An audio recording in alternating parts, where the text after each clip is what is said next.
Lo vimos golpearlo una y otra vez, hasta dejarlo en coma, hasta llevarlo a la muerte cerebral y después a la muerte, en que derivó luego su hospitalización.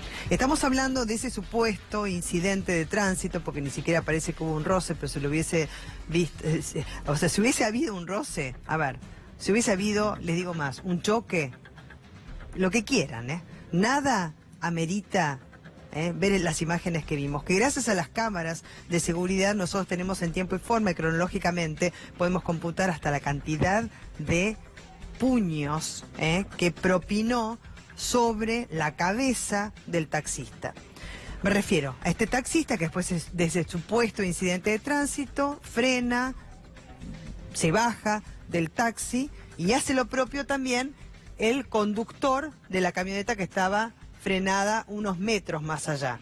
Se acerca al taxista sin mediar palabra, o habrá habido alguna palabra, bueno, che, ¿qué pasó? ¿Cómo lo pasa en los supuestos incidentes de tránsito? Porque ni siquiera tampoco pudimos ver alguno concretamente.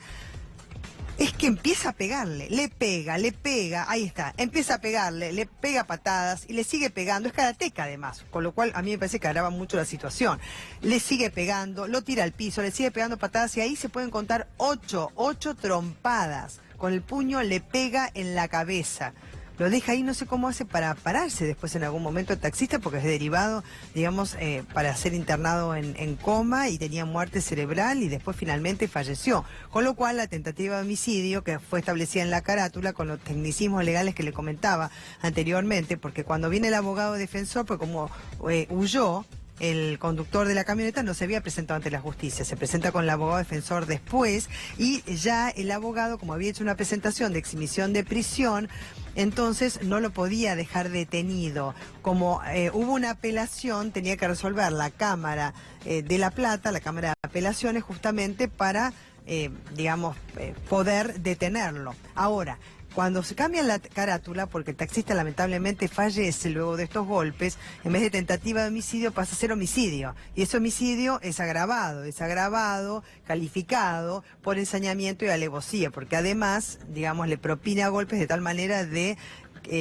ejercerle sufrimiento en demasía, ¿no es cierto?, más allá de la provocación de la propia muerte, y así lo establece entonces la carátula. Allá, como les comentaba, estaba frente al fiscal, decidió no declarar, que está en todo su derecho, pero esperemos que declare, porque, bueno, además, las imágenes, por supuesto, son muy elocuentes. Estas imágenes que las presenta el Centro de Monitoreo son muy buenas, digamos, en cuanto a la utilización de la tecnología, porque no solamente permite la prevención, sino una vez cometido el delito, puede establecer, por ejemplo, las patentes de los automóviles, en este caso que se había fugado, saber quién es el dueño del vehículo, quién es la persona que le pegó al taxista, mucho para analizar respecto de esta violencia. Pero además también este karateca que tenía, por supuesto, dones en cuanto a saber dónde había que pegar exactamente, para derivar también en la muerte de aquel que se convirtió en su víctima. En el año 2013 había viajado con un amigo a la ciudad de Mar del Plata y también había tenido un conveniente, dicen que primero fue verbal, que se podría haber arreglado, por supuesto, con una conversación, diálogo mediante. No fue así, le pegó a este amigo suyo, él hizo la denuncia, pero como estaba radicada la denuncia en Mar del Plata por cuestiones económicas, la víctima no podía viajar permanentemente hacia Mar del Plata y seguir, con toda la investigación judicial y todos los trámites, con lo cual la dejó. Dice que cuando él vio estas imágenes, sintió que era él mismo. O sea, recordó emocionalmente cómo le pegó a él y todo lo que él había sentido en ese momento que había derivado en la denuncia. O sea que ya tiene antecedentes de violencia que, por supuesto, también van a incidir a la hora de la investigación y a la hora, por supuesto, de una condena que es la que se merece por lo que pasó. Estuvimos hablando esta mañana con el doctor Harry Campos porque él, puede analizar de manera más tranquila, sentados, ¿no es cierto?, en un living, a ver por qué hay tanta violencia, que también hay mucha violencia verbal. La violencia verbal puede derivar también en violencia física, pero ¿por qué tanta violencia? ¿Estamos viviendo en una sociedad más violenta ahora que antes? La violencia emerge cuando el deterioro social se va acentuando, entonces, de algún modo, las personas van dejando de pertenecer a la cultura en cierto sentido, sentir que diferentes estructuras lo protegen y hacen una regresión narcisista. vuelven a sí mismo, entonces todo se trata de la defensa del territorio, de la defensa de la vida. Y en este sentido va aumentando la agresividad enormemente. En el caso individual del agresor del taxista es otra situación, porque es una persona que tuvo una respuesta absolutamente agresiva y violenta simplemente por una discusión de automóviles.